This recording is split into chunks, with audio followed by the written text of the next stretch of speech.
صحیح مسلم کی روایت ہے، نبی اکرم صلی اللہ علیہ وسلم فرماتے کہتے ہیں جمعے کا دن وہ بہترین دن ہے، جمعے کا دن سب سے بہترین دن ہے جس میں سورج طلوع ہوتا ہے۔ جمعہ بیسٹ ڈے ہے جس دن سورج نکلتا ہے، سورج تو روز نکلتا ہے نا، ہفتہ نکلتا ہے، اتوار نکلتا ہے، یوم الاحد، یوم الثلاث، یوم الخمیس، مطلب جو ہے اتوار، پیر، منگل، بدھ، جمعرات، جمعہ ہے نا نکلتا ہے، لیکن جو ہفتے بھر میں سورج جس دن نکلتا ہے جس کی سب سے زیادہ فضیلت ہے وہ دن کون سا ہے؟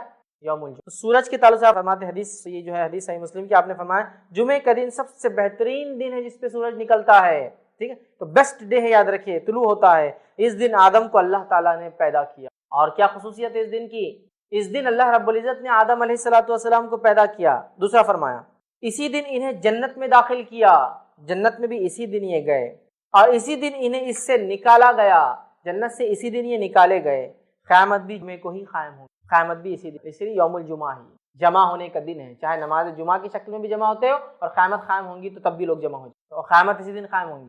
آدم علیہ السلام اس دن پیدا کیے گئے، جنت میں داخل کیے گئے، جنت سے نکالے گئے، سمجھ مطلب دنیا میں آئے، اور اسی دن قیامت قائم ہونے والی ہے۔ بہت افضل دن، یہ مذاق نہیں، یہ چھٹی کا دن نہیں۔ حالت یہ ہے کہ جو لوگ ہفتہ بھر بھی فجر پڑھتے ہیں، جمعہ کو فجر نہیں پڑھتے چونکہ ورکنگ ڈے نہیں ہے، آج بولے لمبا سونا ہے، کتنی تعجب کی بات ہے، کتنی عظیم ہے۔ یاد رکھیے میں یہ کیوں بات بیان کر رہا ہوں، اس لیے کہ لوگ جمعہ کو مذاق سمجھتے ہیں، جمعہ کو جوکنگ نہیں لیتے ہیں، جمعہ کو چھٹی کا دن سمجھا، چھٹی دی جا رہی ہے آپ کو کیوں؟ مسلم ممالک میں اس لیے اس کی فضائل ہے، نہ کہ اس میں سونا ہے، صرف سستی وہ کرنا ہے، اور جمعہ کے پہلے اٹھنا ہے، 10 منٹ پہلے نہانا ہے اور چل جانا ہے مسجد۔ بڑا اہم دن ہے، یاد رکھیے، تو اس دن کو ضائع مت کیجیے، قیامت اسی دن قائم ہوگی۔ آئیے مسند احمد اور ابن ماجہ کی روایت ہے، ابو لبابہ بدری رضی اللہ عنہ اس کے راوی فرماتے ہیں رسول اللہ صلی اللہ علیہ وسلم نے فرمایا، اور سے سنیے، یقیناً جمعے کا دن تمام دنوں کا سردار ہے، سورج جس پہ طلوع ہوتا ہے سب سے افضل دن ہے، پہلی حدیث میں چلا گیا، یہ حدیث کیا بیان کریے، یہ تمام دنوں کا سردار ہے، سمجھ رہا؟ تو جمعہ کیا فرما رہے آپ صلی اللہ علیہ وسلم؟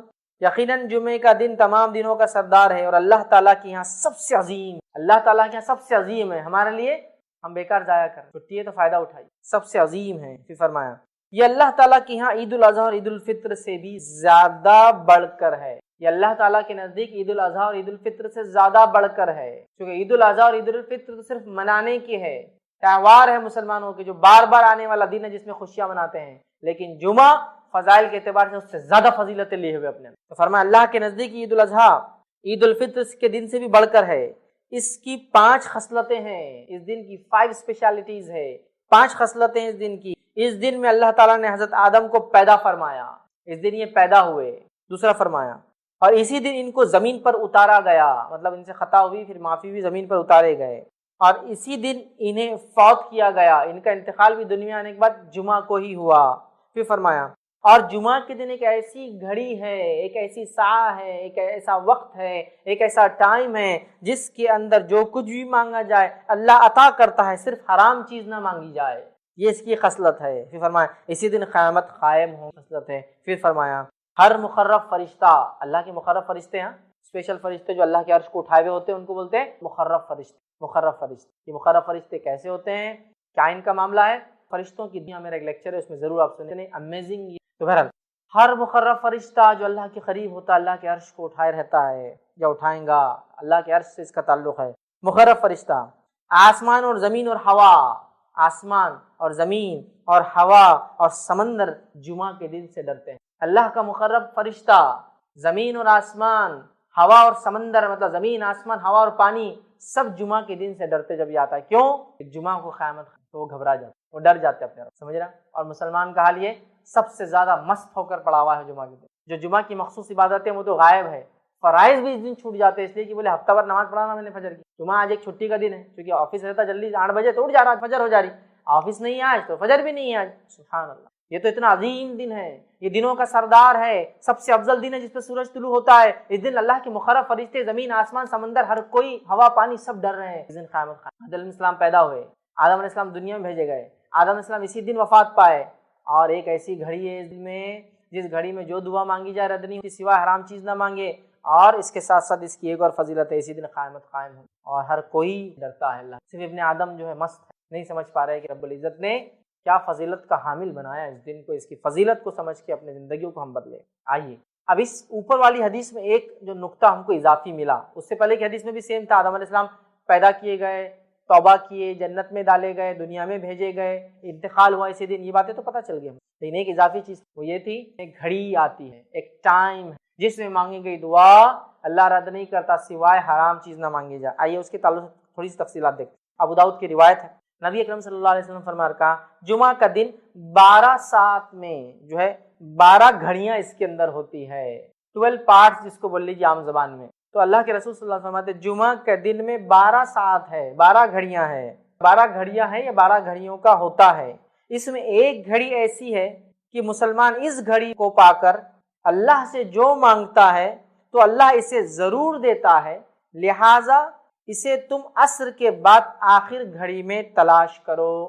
جمعہ کا دن 12 گھڑیوں میں آپ نے فرما رہے تقسیم ہوتا ہے، اس میں ایک گھڑی ایسی ہے جس گھڑی کے اندر سمجھا، جس گھڑی کے اندر جو مومن دعا مانگتا ہے اللہ اس کی دعا کو رد نہیں کرتا ہے، اور اس گھڑی کو تم عصر کے بعد تلاش کرو، یہ آپ سے فرماتے ہیں، اور تم عصر کے بعد آخری گھڑی میں اس کو تلاش کرو۔ تو گویا جمعہ پورا دن ہے، پورے دن میں عصر کے بعد سے لے کر، اور ہم جانتے ہیں نا دن کب بدلتا ہے، اتنا تو میں سمجھ رہا ہوں علم ہوگا، دن مغرب سے بدلتا ہے اسلام میں، رات کے 12 بجے کے چکر میں مت جائیے، مغرب سے دن بدلتا ہے۔ اس کی دلیل کیا ہے؟ بہت زیادہ تفصیلات میں نہیں جاؤں گا۔ جب رمضان کا مہینہ آتا ہے تو پہلے کیا پڑھتے ہیں؟ تراویح، اور بعد میں روزہ رکھتے ہیں نا۔ تو مغرب ہوتے ہی چاند دکھ گیا، رہے رمضان شروع ہو گیا، اب تراویح ہوں گی آج، سمجھے آپ؟ ٹھیک ہے، تو مغرب سے شروع ہوتا ہے، اسی لیے جمعہ سے ایک دن پہلے کو اردو زبان میں کیا بولتے ہیں؟ جمعرات، جمعہ کی رات آنے والی ہے، آگاہ ہو جاؤ، ٹھیک ہے، اسی اس کو بولتے ہیں جمعرات، کہ جمعہ کی رات ابھی آ جاتی، یہ دن اہتمام کرو اس کا، ابھی سے پالو۔ تو گویا جمعرات کی رات، تھرسڈے کے دن مغرب سے جمعہ شروع ہوتا ہے، اسی لیے اس کو اردو میں جمعرات بولتے ہیں، جمعہ کی رات آج آ جاتی ہے ایک دن پہلے، پھر جمعہ آتا ہے۔ اب جمعہ کے دن عصر کے بعد آپ سے فرمایا اس کو تلاش کرو، تو جمعہ کے دن عصر کے بعد بولے تو دن کب ختم ہوتا ہے؟ مغرب میں، مغرب سے کیا لگیں گا؟ یوم السبت، ہفتہ لگ جائیں گا، سنیچر لگ جائیں گا، ٹھیک ہے۔ تو گویا عصر سے مغرب کے بیچ میں ہے، اس گھڑی میں مانگی گئی دعا کو اللہ رد نہیں کرتا سوائے حرام چیز نہ مانگی جائے۔ ڈن۔ بہت سارے لوگ مصیبتوں سے، بیماریوں سے، تکلیفوں سے، پریشانیوں سے، جسمانی پریشانیوں سے، گھریلو پریشانیوں سے، مالی پریشانیوں سے پریشان ہیں، بس اٹھا لیجیے اس دن، منا لیجیے اس دن کو، منا لیجیے اپنے رب کو، کروا لیجیے اپنی دعا قبول، رد نہیں کرتا اللہ مومن کی دعا سوائے حرام چیز نہ مانگے۔ تو آپ سے فرماتے ہیں اللہ ضرور دیتا ہے، لہٰذا اسے تم عصر کے بعد آخری گھڑی میں تلاش کرو۔ تو دیکھیے آپ کتنی فضیلت ہے اس یوم الجمعہ کی، جمعہ کے ایک دن کی، یاد رکھیے۔ تو اب کوئی انسان یہ گھڑی کو کبھی غلطی سے بھی ضائع نہ ہونے دیں، خوب فائدہ اٹھائے اس گھڑی کا، یاد رکھے، ٹھیک ہے۔ تو اللہ تعالیٰ نے جمعہ کے دن میں بھی عصر کے بعد کے وقت کوئی خاص فضیلت دی تھی جمعہ کے دن کے، تاکہ اس میں کیا جائے عمل بہت بہترین ہوتا ہے، دعا کے اعتبار سے قبول ہو جاتا ہے۔ اور جمعہ کب سے چالو ہوتا ہے میں تفسیر رکھ چکا ہوں، یہ تھرسڈے کے دن مغرب سے سورج غروب ہونے سے لے کر فرائیڈے کے دن سورج غروب ہونے تک چلتا ہے۔ اس کو اردو میں جمعرات کی رات، جمعرات ہی ایکچولی وہ جمعہ کی رات ہی ہے، جمعرات کی رات سے لے کر ہفتہ لگنے سے پہلے جمعہ کی مغرب تک ہوتا ہے، یاد رکھ، ٹھیک۔ تو اس میں پالے۔ اسی طرح جو ہے ابو داؤد اور حاکم اور نسائی کی روایت ہے، اس روایت کے اندر ہے اسے عصر کے بعد آخری ساعت میں تلاش کرو۔ تو گویا عصر کے بعد آخری حصے میں یہ وقت آتا ہے جس میں ہم خوب دعائیں کریں، یاد رکھیں۔ تو یہاں پتہ چلا کہ عصر کے بعد ہم کو یہ دعا کرنا چاہیے۔ جمعہ کے دن ہمیں چاہیے کہ ہم جمعہ کی خاص تیاری کریں، اور جمعہ کی جب اذان ہو جائے تو تب تجارت کو بند کر دیں، اور جب جمعہ ختم ہو جائے تو اس کے بعد پھر زمین میں جو ہم جو بھی کمانا اللہ نے جو رزق دیا ہے اس کو ہم تلاش کرتے رہیں۔ لیکن جب جمعہ کی اذان ہو جائے تو یاد رکھیے تجارت کرنا یہ ہمارے لیے حرام ہے، یاد رکھیے ہم کو تجارت بند کرنا ہے، یا دوسرے الفاظ میں جمعہ کی نماز ہم پر فرض ہے، اور اس کی اہمیت بتانے کے لیے تجارت کو بند کرنے کا حکم دیا گیا، اس سے بھی پتہ چلتا ہے۔ دوسرا ہم دیکھتے ہیں نبی اکرم صلی اللہ علیہ وسلم جمعہ کے تعلق سے، اس کی نماز کے تعلق سے فرماتے ہیں، صحیح بخاری اور صحیح مسلم کی صحیح ان کی روایت ہے، آپ صلی اللہ علیہ وسلم فرمایا اور کہا کہ لوگ جمعہ ترک کرنے سے باز آ جائیں۔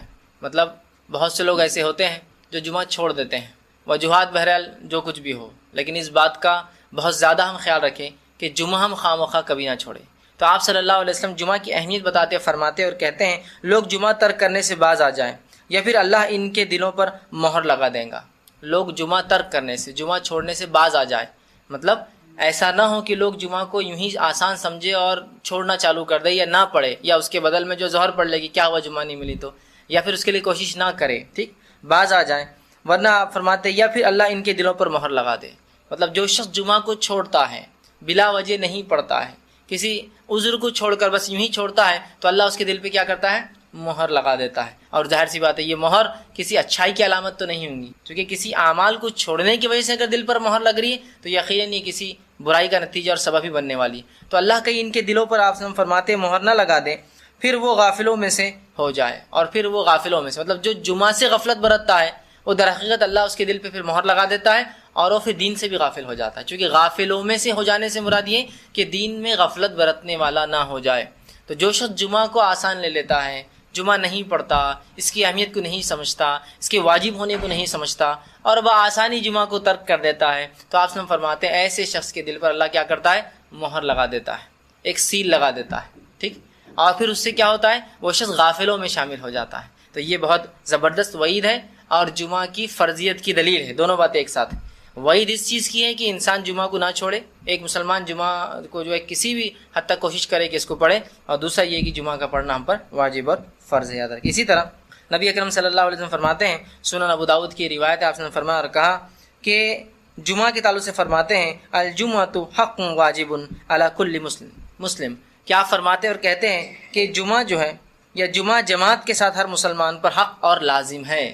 جمعہ جماعت کے ساتھ ہر مسلمان پر لازم ہے. تو اس سے ایک بات اور پتہ چل رہی ہے کہ جمعہ جماعت سے ہی ہوتی ہے. یاد رکھیے جمعہ کی نماز جماعت، اور جمعہ کی نماز کے لیے خطبہ شرط ہے. یاد رکھیے خطبہ ہوگا اور پھر اس کے بعد جماعت ہوگی. تو آپ فرما رہے ہیں کہ جمعہ کے تعلق سے آپ کہہ رہے ہیں جمعہ جماعت کے ساتھ ہر مسلمان کا حق اور لازم ہے. ٹھیک، اور پھر فرماتے ہیں فی جماعت الا اربع، مطلب 4 لوگوں کو چھوڑ کر جمعہ سب پر واجب ہے، سب پر فرض ہے ایک مسلمان کے اوپر. اور پھر فرماتے ہیں عبد مملوک، کہ جو غلام ہے اس پر جمعہ نہیں ہے، اس لیے کہ غلام کو اپنے آقا سے ہر چیز کے لیے اجازت لینا پڑتی ہے. اگر اجازت دے تو وہ جا سکتا ہے، نہ دے تو گھر میں رہنا پڑے گا اس کو. تو آپ فرماتے ہیں پہلا شخص جمعہ ہر مسلمان پر واجب ہے، لازم اور ضروری ہے، سوائے غلام کے، چونکہ وہ مجبور ہوتا ہے، وہ کسی کے ماتحت ہوتا ہے. پھر آگے فرماتے ہیں او امراتن، اور عورت پر بھی جمعہ واجب اور فرض نہیں ہے، لیکن اس کا مطلب یہ کہ باقی دوسروں پر واجب اور فرض اور لازم ہیں. ٹھیک، اور عورت پر. پھر فرماتے ہیں او صبیٌ، اور جو غیر بالغ ہو، نابالغ ہو، ٹھیک ہے، جو بالغ نہیں ہے اس پر بھی نہیں. او مریض، اور جو بیمار ہو، تو ان پر جمعہ نہیں. 4 لوگوں پر فرما رہے ہیں، لیکن اس کا دوسرا معنی نکلتا ہے باقی سب پر جمعہ فرض اور لازم ہے. تو بہرحال حدیث کے الفاظ یہ ہے. تو ان آیت اور حدیثوں سے یہ بات پتہ چلی جمعہ ہم پر فرض اور لازم ہے. کوئی بھی شخص بنا کسی شرعی عذر کے جمعہ کو چھوڑنے کی کوشش نہ کرے، اس لیے کہ جمعہ کا چھوڑنا بہت سخت وعید ہے. جمعہ کے وقت تجارت کرنا منع اور حرام ہے. جمعہ کو چھوڑنے والے پر اللہ رب العزت دل پر مہر لگا دیتا ہے، اور نقصان یہ ہے کہ وہ شخص غافلوں میں جاتا ہے، دین سے غفلت برتنے والا بن جاتا ہے. مطلب اس سے پتہ چلتا ہے جمعہ کی کتنی اہمیت ہے. اب جمعہ کی نماز کی کیا حکمت رہی ہوں گی؟ جو اللہ رب العزت نے یہ دن دیا اور یہ دن اس نماز کی وجہ سے خاص ہوتا ہے، تو اس نماز کی کیا حکمت رہی ہوں گی یہ تو بہرحال واللہ عالم، اللہ ہی بہتر جانتا ہے. لیکن علماء نے کچھ حکمتیں دی، جس میں سے ایک اہم حکمت جو علماء بتاتے ہیں جو جمعہ کی ہو سکتی وہ یہ ہے کہ جمعہ ایک گیدرنگ، جمع ہونے کا دن ہے، اس لیے کہ خود اس کا نام بتاتا ہے کہ یہ جمع ہونے کا دن ہے. یوم الجمعہ مطلب جمعہ جمع سے لفظ آتا ہے، اسی لیے ہم جس جگہ جمعہ کے دن نماز کو لوگ جمع ہوتے ہیں اس مسجد کو جامع مسجد کہتے ہیں یا جمعہ مسجد کہتے ہیں نا، مطلب جمع ہونے کی مسجد، یا جہاں ہفتے میں سارے لوگ قریے یا بستی کے جمع ہوتے ہیں اسے کہتے ہیں جمعہ مسجد یا جامع مسجد. اور یہ لفظ جمع سے آتا ہے، مطلب جمع ہونا، گیدر ہونا ہے نا. تو ایک حکمت جو بتاتے ہیں جو خود جمعہ دن کے الفاظ یا جو اس دن کا نام ہے جمعہ اس سے پتہ چلتی ہے کہ یہ جمع ہونے کا دن ہے. مقصد یہ ہے کہ لوگ ہفتے میں کم از کم ایک بار لوگ ایک ساتھ جمع ہو کسی بڑی مسجد میں یا جو بھی جمعہ مسجد ہوتی ہے اس میں آئے، اور خطیب یا خلیفہ، حاکم، قاضی، سرپرست، ذمہ دار، امام یا لیڈر جو ہے ان کو خطاب کرے، ان کو آگاہ کرے، ان کو اللہ اور اس کے رسول کی جو ممانعت منع کردہ چیزیں ہیں اس سے منع کرے، اللہ اور اس کے رسول نے جن کاموں کا حکم دیا ان کاموں کے کرنے کی ترغیب دلائے، اور انہیں دنیا کے حال احوال کیسے سدھارے وہ بتائے، دنیا میں کیا چل رہا ہے اس سے آگاہی کرے، ان کو کسی نیکی کی طرف ابھارے، برائی سے ان کو روکے، اور آخرت کی زندگی کیسے ہم سنوار سکتے ہیں اس کے طرف لوگوں کو بلائے. تو یہ حکمت جمعہ کی ہو سکتی ہے کہ لوگ جمع ہوں اور ان کو واعظ اور نصیحت کیا جائے خطاب کے ذریعے. اسی لیے جمعہ جب ہوتا ہے تو اس دن ظہر نہیں ہوتی، اور 2 رکعت جمعہ کی ہوتی ہے صرف نماز، اس لیے کہ 2 رکعت تخفیف کر دی گئی. ظہر کی 4 ہوتی ہے لیکن جمعہ کی 2 ہوتی ہے. اس کی حکمت علماء لکھتے ہیں چونکہ 2 رکعت کے بدلے جو خطبہ ہوتا ہے، خطیب خطبہ دیتا ہے، اس وجہ سے نماز میں تخفیف کر دی گئی، کمی کر دی گئی ظہر کی، ٹھیک. تو یہ بڑی اہم بات ہے، اس سے بہت ساری اہم باتیں پتہ چلتی ہیں. تو لہٰذا جمعہ ایک اہم دن ہے، اس کی نماز کی ایک بڑی اہمیت ہے. اور بھی کئی حکمت علماء لکھتے ہیں، لیکن بہرحال ان تمام حکمتوں کو ہمیں اگر یہ سمجھ میں آئے یا نہ آئے، یہ بات میں اس لیے کہہ رہا ہوں کہ بہت سے لوگ آج کل ایسے ہو گئے کہ جب تک کوئی لاجک سمجھ میں نہیں آئے وہ کام بھی نہیں کر رہے ہیں. ٹھیک ہے، کچھ چیزیں ریشنل ہو سکتی ہے اسلام میں، جو عقل میں آ جائے، لاجیکل ہو، ہر چیز نہیں ہوتی ہے. جو کچھ چیزیں ایسی ہوتی ہے جو ہماری فطرت سے تعلق رکھتی ہے، اور بہت سی بار ہم اپنی فطرت کو خود نہیں جانتے ہیں. سمجھ رہے ہیں بات کو؟ انسان اپنے آپ کو جتنا نہیں جانتا ہے، اس کا رب اس سے زیادہ اس کو جانتا ہے. تو لہٰذا کچھ چیزوں کو حکمی نوران ماننا چاہیے، لیکن حکمتیں سمجھ میں آنے سے انسان کو عمل میں آسانی ہوتی ہے. لیکن ہر جگہ ضروری نہیں کہ ہر چیز کی حکمت ثابت ہو تو یہ آپ عمل کے لیے آگے بڑھے. بہرحال تو اور بھی کئی حکمت علماء بتاتے ہیں. بہرحال لیکن ایک ظاہر حکمت تو یہی ہے کہ ایک اہم دن ہے، جمع ہونے کا دن ہے، واعظ اور نصیحت کا دن ہے. کم از کم کلیکٹیولی مسلمان ہفتے میں ایک بار جمع ہوں، جیسا عیدین کے اندر کلیکٹیولی سال میں ایک بار جمع ہوتے ہیں، اور حج کے لیے جو ہے کلیکٹیولی ایک سال کے اندر پورے عالمی اعتبار سے لوگ جو ہے جمع ہوتے ہیں، اور ان کو خطبہ، واعظ اور نصیحت اس میں بھی کی جاتی ہے، عیدین میں بھی کی جاتی ہے، جمعہ میں بھی کی جاتی ہے. بہرحال اسی کے ساتھ یوم جمعہ کی فضیلت، جمعہ کے دن کی فضیلت کیا ہے، آئیے وہ دیکھتے ہیں تاکہ ہمیں پتہ چلے. جمعہ کا دن جو ہے یہ سب سے افضل دن ہے تمام ایام میں. تمام دن جتنے نکلتے ہیں جس پہ سورج ابھرتا ہے، ان میں سب سے افضل دن وہ جمعہ کا دن ہوتا ہے. اور نبی اکرم صلی اللہ علیہ وسلم نے صحیح مسلم کی روایت اس کی اہمیت اور فضیلت یوں بیان کی اور فرمایا، خیر یوم طلعت فیہ الشمس یوم الجمعہ، جمعہ، کہ جن ایام پر، جن روز پر، جن دنوں پر سورج نکلتا ہے، اس میں سب سے بہتر دن جو ہے وہ جمعہ کا ہے جس پہ سورج نکلتا ہے. یہ عام زبان میں سب سے افضل دنوں میں جمعہ کا دن ہے. وَفِيهِ خلق آدم علیہ السلام، اور اسی دن اللہ رب العزت نے آدم علیہ السلام کی تخلیق کی. مطلب انسانیت کی ابتدا بھی اسی دن سے ہوئی، اور آدم علیہ السلام کو اللہ نے اسی دن بنایا. پھر فرمایا وَفِيهِ أَدْخِلَ إِلَى الْجَنَّةِ وَفِيهِ أَخْرِجَ مِنْهَا، اور اسی دن اللہ نے، جمعہ کا ہی دن تھا جب آپ جنت میں داخل ہوئے، اور وہ جمعہ کا ہی دن تھا جب اس جنت سے نکالے گئے. پھر فرمایا وَلَا تَقُومُ السَّاعَةُ إِلَّا فِي يَوْمِ الْجُمُعَةِ، اور قیامت نہیں قائم ہوں گی مگر وہ دن بھی جمعہ کا ہی ہوگا. تو دیکھیے جمعہ کی کتنی فضیلت ہے کہ جمعہ کا دن سب سے افضل دن ہے جن پر سورج نکلتا ہے. جمعہ کے دن ہی آدم علیہ السلام پیدا کیے گئے، جمعہ کے دن ہی جنت میں داخل ہوئے، جمعہ کے دن ہی جنت سے نکلے، مطلب توبہ قبولی بھی اور دنیا میں آئے، اور جمعہ کے دن ہی کیا ہوں گا، قیامت قائم ہوں گی، ہے نا. اس لیے کہ یوم الجمعہ وہ جمع ہونے کا دن ہے، اور ظاہر سی بات ہے قیامت بھی جو ہے جمع ہونے کا ایک دن ہے جس روز ساری انسانیت اٹھا کر ایک میدان میں جمع کر دی جائیں گے نا. تو دیکھیے جمعہ کی اس سے بہرحال فضیلت پتہ چلتی ہے.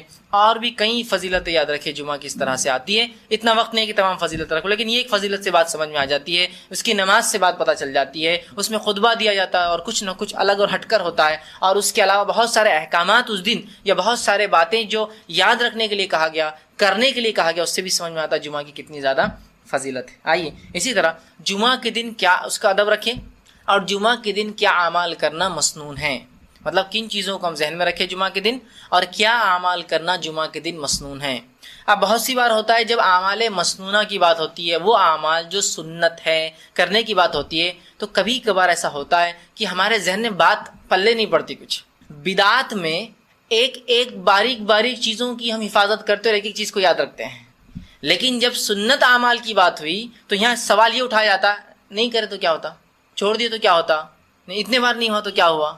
اور بدعت کے اندر یہ حال ہوتا ہے کہ ایک لفظ ب لفظ، گرام با گرام، چونکہ بدعت میں بہت سے کھانے بنتے ہیں، چیزیں ہوتی ہیں، تو لفظ ب لفظ، گرام با گرام، قدم با قدم عمل کیا جاتا ہے. بالکل یہ ایسے ہی ہونا، ایسے ہی کیا جاتا ہے. تو اسی طرح سنتیں تو بہت اہم چیزیں ہیں. بدعت تو گمراہی اور ضلالت ہے، ٹھیک ہے، یہ جہنم کا راستہ ہے، تو سنتیں یہ جنت کا راستہ ہے، یہ گمراہی سے الٹ ہدایت کا راستہ ہے. اس کو ہم کو اتنی ہی مضبوطی سے مین اور ہم تھامنا ہے جیسے ہم دیگر اعمال کرتے ہیں. ورنہ جمعہ تو آتا ہے، اعمال تو ہوتے ہیں، لیکن نہیں کرے تو کیا ہوا، نہیں کرے تو کیا ہوا، نہیں کرے تو کیا ہوا کر کے پورے جمعہ کی جتنے اعمال آپ کرتے تھے ہم یوں ہی چھوڑ رہے ہیں. اور یہ بالکل حقیقت ہے، یاد رکھیے. اور دوسرے دن بڑا ہم کو یاد ہے، عاشورہ کے دن یہ کرنا ہے، فلاں دن یہ کرنا ہے، 15 شعبان کو یہ کرنا ہے، 27 رجب یا آج جو ہے معراج یہ کرنا ہے، وہ تمام بدعتیں یاد ہے. لیکن جو سنن ہے، جو سنتیں اور جو آداب ہے، اس کو ہمیشہ نہیں کرے تو کیا ہوا، نہیں. مطلب جہاں نہیں کرنا ہے وہاں تو ہم ہر چیز کو پریسائزلی باریکی سے اہمیت دے کے کرتے ہیں، جہاں کرنا ہے وہاں کوئی اہمیت کا اظہار ہم سے نہیں ہوتا، جس کی وجہ سے ہوتا یہ کہ ہماری آنے والی نسلیں اس دن کی اہمیت، ان ایام، ان چیزوں کی اہمیت بھول جاتی ہے، کیونکہ وہ سمجھتی ہے بڑے نہیں کرتے، اس کا مطلب یہ چیز کی کوئی اہمیت نہیں. یہ بہت اہم چیزیں یاد رکھی. اور صحابہ ایسے ہی اس کو تھامتے تھے. عبداللہ ابن عمر رضی اللہ عنہما کے تعلق سے آتا ہے کہ جب آپ حج کو جاتے تو وہ تمام اعمال کرتے جو آپ نے اللہ کے رسول صلی اللہ علیہ وسلم کو کرتے ہوئے دیکھا تھا. ابو داؤد کی یا ابن ماجہ کی اور نسائی کی روایتوں میں آتا ہے کہ ایک مرتبہ عبداللہ ابن عمر رضی اللہ عنہما جو حج کے لیے نکلے، جب حج سے واپس آنے لگے تو ایک جگہ اونٹ کو بٹھا دیا. ساتھ میں جو لوگ تھے انہوں نے بھی اپنے اونٹ بٹھا دی. یہ سوچا کہ شاید عبداللہ اب نماز پڑھ لیں گے، خسر کریں گے، جمع کریں گے نمازوں کو. اور عبداللہ اپنے اونٹ سے اترتے ایک مقام پر آپ گئے، اور مقام پر جانے کے بعد آپ بیٹھے. جس طرح سے طہارت کے لیے ایک انسان پیشاب کے لیے بیٹھتا ہے، آپ بیٹھے، طہارت آپ نے کی، اور طہارت کرنے کے بعد اٹھ کر جو ہے آ گئے. لوگوں نے کہا عبداللہ کہ ہم نماز نہیں پڑھیں گے؟ تو کہا نہیں، نماز تو ہم آگے پڑھیں گے. تو کہا پھر تم نے ہمیں کیوں روک لیا یہاں، جبکہ تم وہاں گئے اور جیسے طہارت کے لیے لوگ بیٹھتے ویسا بیٹھے اور کچھ بھی نہیں کیا. تو کہا میں اللہ کے رسول صلی اللہ علیہ وسلم کے ساتھ حج پر نکلا تھا، نبی اکرم صلی اللہ علیہ وسلم یہیں رکے تھے، آپ اتر کر اس مقام پر آپ نے طہارت کی تھی. حالانکہ مجھے طہارت نہیں آئی تھی، لیکن پھر بھی میں نے چاہا کہ میں بھی وہ عمل کر لوں جو اللہ کے رسول کرتے ہو دیکھا. تو صرف گئے، بیٹھ کر اٹھ گئے، ہے نا. یہاں انہوں نے نہیں پوچھا کہ یہ تو ضروری نہیں نا، نبی اکرم صلی اللہ علیہ وسلم کو فطری طور سے طہارت محسوس ہوئی تو آپ بیٹھے تھے. ہر انسان کو ضروری نہیں، صحیح بات ہے، لیکن یہ محبت کا تقاضا تھا اپنے نبی سے. یہ اصل چیز ہے، یہ سمجھنے کی ضرورت ہے. یہ محبت کا تقاضا تھا اپنے نبی سے، یہ سمجھنے کی ضرورت ہے. اسی طرح آپ اسی سفر پر آگے چلے، لوگ آپ کے پیچھے چلے. آپ ایک مقام پر گئے اور اپنی اونٹنی کو گول گھمایا، بالکل پورا گول گھما کر واپس اسی سمت میں لے گئے. مطلب اونٹنی اگر یہ سمت میں جا رہی تھی، آپ نے اس کو پورا 360 ڈگری میں گھمایا اور پھر اسی سمت لے گئے. لوگوں نے کہا عبداللہ یہ کیا بات ہوئی کہ تم نے اپنی اونٹنی کو جو سیدھی چل رہی تھی پورا گول سرکل میں گھمایا اور پھر سیدھے لے گئے؟ سیدھے بھی چل سکتے تھے. کہا کہ میں نے اللہ کے رسول صلی اللہ علیہ وسلم کے ساتھ حج کیا تھا اور آپ کی اونٹنی اس مقام پر آ کر چکر کھا گئی تھی اور ایسی کی تھی، تو میں نے بھی سوچا اپنی اونٹنی کروں، اور آپ نے بھی اپنی اونٹنی کو پورا 360 گول گھما کر واپس لے گئے. رسول اللہ کی اونٹنی چکر کھا گئی تھی، تو چکر کھانے کی وجہ سے وہ گھوم گئی تھی اور گھوم کے بیٹھ کر پھ اٹھی تھی. عبداللہ نے بھی اپنی اونٹنی کو گول گھمایا، بٹھایا، اٹھا کر پھر لے گئے. سمجھ رہے ہیں آپ بات کو؟ تو ہم ہوتا یہ ہے کہ جب بدعتوں کی بات ہوتی ہے تو بہت ایک ایک چیز بالکل جیسی ہونا چاہیے، جبکہ وہ بدعت ہے، اس کا کوئی شرعی کوئی اس کا مقام نہیں ہے. لیکن سنت نہیں کرے تو کیا ہوا، سورہ کہف نہیں پڑھے تو کیا ہوا، ناخن نہیں کاٹے تو کیا ہوا، مجھ کے بال اس دن تراشت نہیں تو کیا ہوا، عطر نہیں لگائے تو کیا ہوا، تیل نہیں لگا تو کیا ہوا، نہیں نہائے تو بس ہر چیز کو نہیں کر کے پوری سنتیں ختم کرتے. اور بدعت میں ہر چیز پریسائزلی باریک چیزوں کو ہم کرتے ہیں. تو آئیے جمعہ کی فضیلت دیکھنے کے بعد جمعہ کے آداب اور مسنون اعمال کیا ہے وہ دیکھیں گے. میں احادیث اور کچھ قرآنی آیتیں رکھتے چلوں گا اور اس کے بعد پھر اس کو ترتیب وار پوائنٹ وائز بتاؤں گا کتنے چیزیں ہم نے اس سے سیکھی. آئیے جو بات پتہ چلتی ہے جمعہ کے دن جو کرنا ہے وہ یہ ہے کہ جو جمعہ میں جو شریک ہو وہ نہا لے. اور رسول اللہ صلی اللہ علیہ وسلم کا اس کے تعلق سے فرمان ہے، صحیح مسلم کی روایت ہے، صحیح بخاری میں بھی یہ روایت آتی ہے. آپ نے فرمایا غسل الجمعۃ واجب علی کل مسلم، جمعہ کے دن غسل کرنا ہر مسلمان پر واجب ہے. مطلب جس کی طاقت ہو، استطاعت ہو، صحت ہو، سہولت ہو، چیزیں مہیا ہو، حمام ہو، اور جو کچھ چیزیں انسان کو لوازمات لگتی ہیں ایک نہانے کے لیے، اگر وہ سب ہو تو پھر ہے. سمجھ رہے ہیں بات کو؟ تو جمعہ کے دن کچھ نہ ہو تو کم از کم جمعہ کو نہانا ہے. غلط فہمی کا کوئی شکار نہ ہو کہ صرف جمعہ کو نہانا ہے. کچھ نہ ہو تو، چونکہ عرب کے علاقوں میں پانی کی قلت تھی، تو اگر کوئی انسان پانی کی قلت بھی ہو تو اتنا پانی ہفتے بھر میں سیو کر سکتا ہے، بچا سکتا ہے کہ ایک بار تو بھی کم از کم نہائے. الحمدللہ ہم جن علاقوں میں رہتے ہیں یہاں پانی کی بکثرت فراوانی ہے، اور جس علاقے میں اللہ کے رسول صلی اللہ علیہ وسلم اور دیگر صحابہ بھی رہے تھے آج وہاں بھی پانی کی بہت زیادہ فراوانی ہے، بہت آیت ہے. لیکن کچھ لوگ ایک دن آڑ نہاتے ہیں، کچھ لوگ صحت کی وجہ سے 2 دن آڑ نہاتے ہیں، کچھ لوگ صحت کی خرابی کی وجہ سے 3 دن آڑ نہاتے ہیں. مطلب ہفتے میں 2 بار ان کا ہوتا ہے. انسان کی صحت ہوتی ہے، حالات ہوتے ہیں، جسمانی کیفیتیں ایسی نہیں ہوتی کچھ لوگوں کی کہ ہر بار نہا سکے، بڑھاپا ہے ساتھ نہیں دیتا ہے، صحت کی کمزوری، جوان ہے لیکن بیمار ہے، بہت چیز لیکن کم از کم ایک بار. اور جمعہ کے دن تو خاص طور سے عادت کے لیے، تاکہ بچوں کو عادت ہو، بیوی کو عادت ہو، گھر والوں کو عادت ہو، سب کوشش کرے کہ جمعہ کے دن نہائے. یہ پہلا کام ہمیں جمعہ کے دن کرنا ہے. اور اگر کوئی انسان شادی شدہ ہے تو وہ کوشش کرے کہ رات اپنی بیوی سے ہم بستری کرے، اس لیے کہ غسل جنابت جمعہ لینے کا بھی ایک فضیلت ہے، انشاءاللہ آگے آئیں گے وہ فضیلت. تو عام آدمی بھی غسل لے، بچے بھی غسل لے، بڑے بھی غسل لے، سہولت ہو تو ایک انسان جنابت کی حالت میں ہو، خود بھی نہائے اور اپنی بیوی کو بھی نہلائے، یہ معنی ہے اس کا. بہرحال دوسری چیز جو بہرحال ہم یاد رکھیں گے جمعہ کے دن جو کرنے کی، اچھے اور صاف ستھرے کپڑے پہنے اور خوشبو کا استعمال کرے اور تیل کا استعمال کرے. اس لیے کہ نبی اکرم صلی اللہ علیہ وسلم فرماتے ہیں اور حدیث کے الفاظ یوں ہیں، علی کل مسلم غسل یوم الجمعۃ، کہ ہر مسلمان پر جمعہ کے دن غسل ہے. پھر آگے فرماتے ہیں وَيَلْبَسُ مِن صَالِحِ ثِيَابِهِ، اور جو اس کے کپڑوں میں اچھے کپڑے ہو ان کپڑوں کو وہ جو ہے اچھے کپڑوں کو اپنے زیب تن کرے، مطلب اپنے اوپر ڈالے یا وہ پہنے. مطلب آپ کے پاس جو کچھ کپڑے ہیں ان میں جو بیسٹ کلوتھس ہے، جو سب سے اچھے کپڑے ہیں، ان کپڑوں کو آپ اپنے جسم پر ڈالے، اس لیے کہ جمعہ کا دن ہے. وَإِنْ كَانَ لَهُ طِيبٌ مَسَّ مِنْهُ، اور پھر آگے فرماتے ہیں اور اگر کسی کو اللہ نے خوشبو میسر کی ہے، کہ تو خوشبو بھی اس زمانے میں بہت مشکل ہوتی تھی انسان کے لیے، اور آج بھی بہت سے لوگ نہیں لگا پاتے، تو اگر اللہ نے خوشبو میسر کی ہے تو ضرور پھر خوشبو کو لگائے۔ ایک روایت میں تیل کے الفاظ بھی آتے ہیں کہ تیل لگائے اور خوشبو لگائے۔ تو اب جمعہ کا دن ہے، غسل لیا، بس جتنے اچھے کپڑے ان کپڑوں کو آپ ڈالیے، اپنے کپڑوں میں جو اچھے کپڑے ہوں، ٹھیک ہے، اس کے بعد آپ جو ہے خوشبو لگائے، اور اللہ نے میسر کیا ہے تو خوشبو اور تیل کا ضرور جو ہے استعمال کریں۔ اسی طرح جو باتیں حدیث میں ملتی ہے جمعہ کے دن کرنے کی وہ یہ ہے، آپ فرماتے ہیں جو شخص جمعہ کے دن غسل جنابت کرے، یہی روایت سے میں نے آپ سے کہا کہ جو نکاح شادی شدہ اور سہولت ہو تو وہ جو ہے بستری کرے تاکہ پھر وہ جنوبی ہو اور غسل جنابت کرے۔ حدیث کے الفاظ سنیے، جو شخص جمعہ کے دن غسل جنابت کرے اور پہلے وقت میں ہی چل پڑے، غسل جنابت کیا اور اول وقت میں جمعہ کی کہاں چل پڑا؟ مسجد کی طرف چل پڑے، تو گویا اس نے اللہ کے تقرب کے لیے اللہ کی راہ میں ایک اونٹ قربان کیا، ایک اونٹ ذبح کیا، ایک اونٹ صدقہ کیا، جو کچھ اللہ کے تقرب میں، اللہ کے نزدیک۔ پھر فرماتے ہیں اور جو دوسرے وقت جائے، مطلب جو اول وقت میں نہیں گیا، سیکنڈ فیز میں گیا، دوسرے وقت میں جائے، تو اسے ایک گائے اللہ کی تقرب میں، اللہ سے قرب حاصل کرنے کے اندر اس نے کیا، ایسا اس کو ثواب ملے گا۔ پھر آپ نے فرمایا اور جو تیسرے وقت میں جائے، گویا ایک سینگ والا مینڈا، سینگ والے مینڈے کی فضیلت یاد رکھی، ذبح کا سینگ والا مینڈا اللہ کے تقرب میں اس نے خرچ کیا یا دیا۔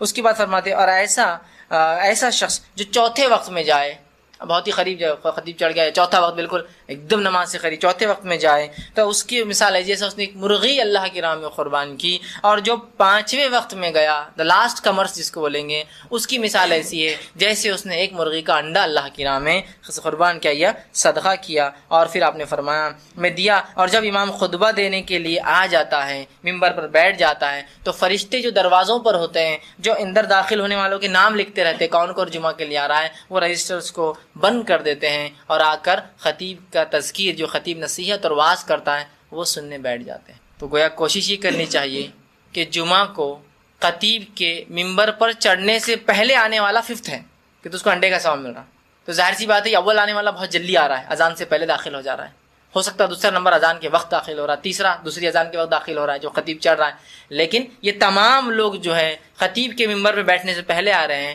اس کے بعد تو فرشتے اپنے رجسٹرز بند کرتے ہیں اور آ کر واضح نصیحت سننے بیٹھ جاتے جو خطیب دے رہا ہے۔ سمجھ رہے ہیں بات کو؟ تو کوشش کیجئے جمعہ کے دن جتنی جلدی ہو سکتا ہے ہم چل پڑے، ہے نا۔ لیکن کیا ہوتا ہے، چیزوں کی اہمیت جب تک سمجھ میں نہیں آتی ہے نا، تو لوگوں کو اول جانا دوم جانا اس کی اہمیت بھی نہیں سمجھتی، ایسا ہوتا ہے نا، بس نہیں سمجھتے۔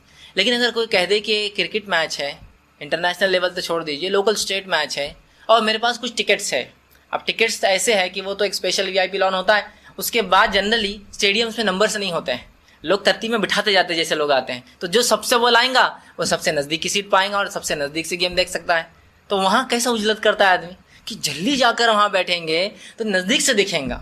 کوئی سیلیبریٹی آ رہا ہے، کوئی ایسا شخص جو سٹار ہو، چاہے اسپورٹس کے اندر ہو یا فلموں کے اندر فلاں ہو، تو اس کو دیکھنے کے لوگ کیسے آگے کھڑے ہونا پسند کرتے ہیں، اس کے لیے جو ٹکٹ جو قیمتیں ہوں، ہے نا، اول، کیونکہ اس کو اہمیت دی جا رہی ہے۔ میں یہ کہنا چاہ رہا ہوں جمعہ کی بھی اہمیت سمجھیے، اس کو اہمیت دیجیے کہ آج تو جلدی جانا ہے، دوسروں سے آگے پہنچنا ہے، ممبر سے نزدیک بیٹھنا ہے، خطیب کے نزدیک بیٹھنا ہے تاکہ وہ دکھے مجھے، اس کو میں غور سے سنوں، بہت اہم ہے یاد رکھیں۔ کتنی باتیں آ گئی اس حدیث کے اندر، جنابت کا غسل لے، جلدی جائے، 5 وقت بتا دیے گئے، پہلے وقت میں جانے والا اونٹ کی قربانی کی برابر ثواب، گائے کی قربانی کی ثواب، مینڈے کی قربانی کا ثواب، مرغی، اور پھر انڈے کا آخری، اور اس کے بعد تو پھر رجسٹر کلوز ہے، فرشتے جا کر سنتے بیٹھ جاتے ہیں جو خطیب واعظ و نصیحت کرتا ہے۔ اسی طرح جو ہم کو جمعہ میں کیے جانے والے اعمال کے تعلق سے پتہ چلتا ہے وہ یہ ہے کہ مسجد میں داخل ہونے کے بعد جتنی نوافل آسانی سے ہو سکیں اتنے پڑھیں، اس لیے کہ نبی اکرم صلی اللہ علیہ وسلم نے اس کا حکم دیا۔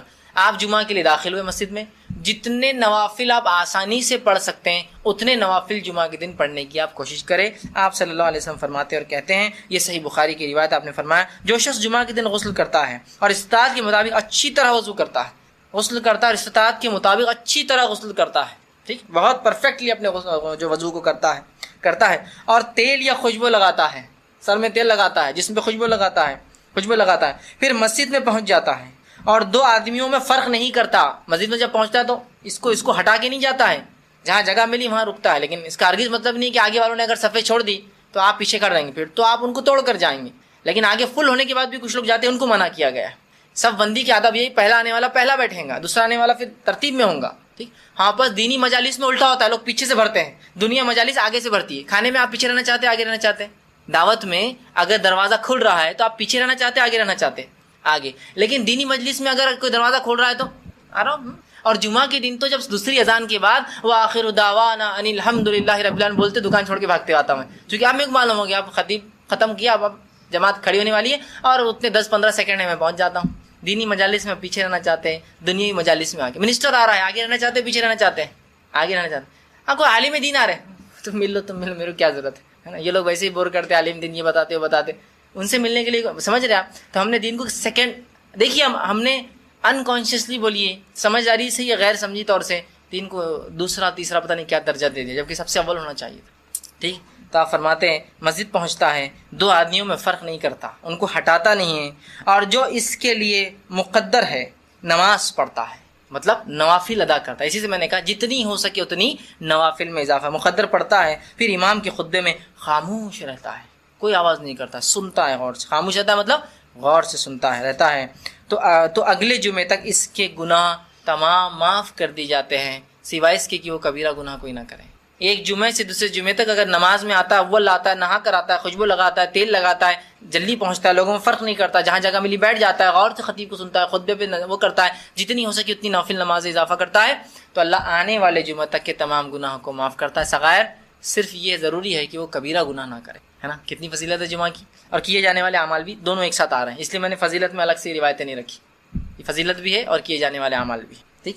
اسی طرح جو بات پتہ چلتی ہے حدیثوں سے کہ کیا کرنا ہے جمعہ کے دن، وہی ہے کہ امام کے آنے پر گفتگو ترک کر دینا اور کسی چیز سے کھیلنا نہیں ہے. مطلب امام آ رہا ہے تو انسان بیٹھتا ہے، کبھی کوئی بات ہو جاتی ہے کہ یہ کر لو، کچھ ہوتا ہے ایسا، کبھی خالی وقت ہے، جلدی پہنچ گئے نا.